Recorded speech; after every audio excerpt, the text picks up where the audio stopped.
আরণ্যক তো রোশনাইকে বাড়িতে নিয়ে এসেছে। সেটা দেখার পর গরিমা, সুরঙ্গমা সবাই মিলে রোশনাইকে কথা শোনাতে থাকে।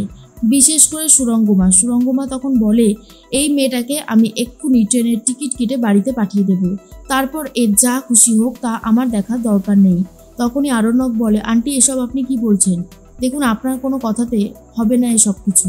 আমি যখন সিদ্ধান্ত নিয়েছি রোশনাই এই বাড়িতে থাকবে, ওকে আমি আশ্রয় দেব, তো আমি ওকে আশ্রয় দেব, কেউ কিছু করতে পারবে না। তখনই ঠাম্মি বলে, দরজা খোলা রয়েছে, আশেপাশে সবাই সব কথা শুনতে পাচ্ছে, তাই তোমরা এরকমটা করো না, আমার কিন্তু একদমই ভালো লাগছে না।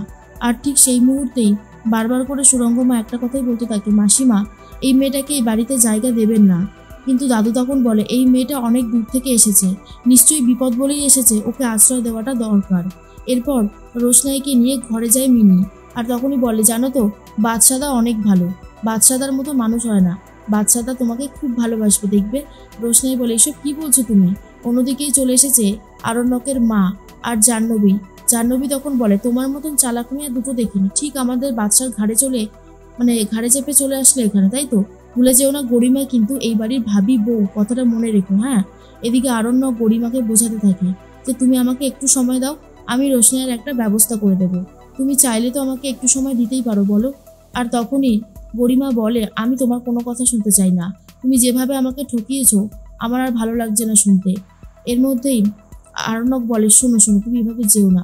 অন্যদিকে মিনি বলে, তুমি এসো তো আমার সাথে বাদশাদার ঘরে এসো, বলেই হাত ধরে টানতে টানতে নিয়ে যায়। আর তখনই বাদশাদার সাথে রয়েছে তো গরিমা।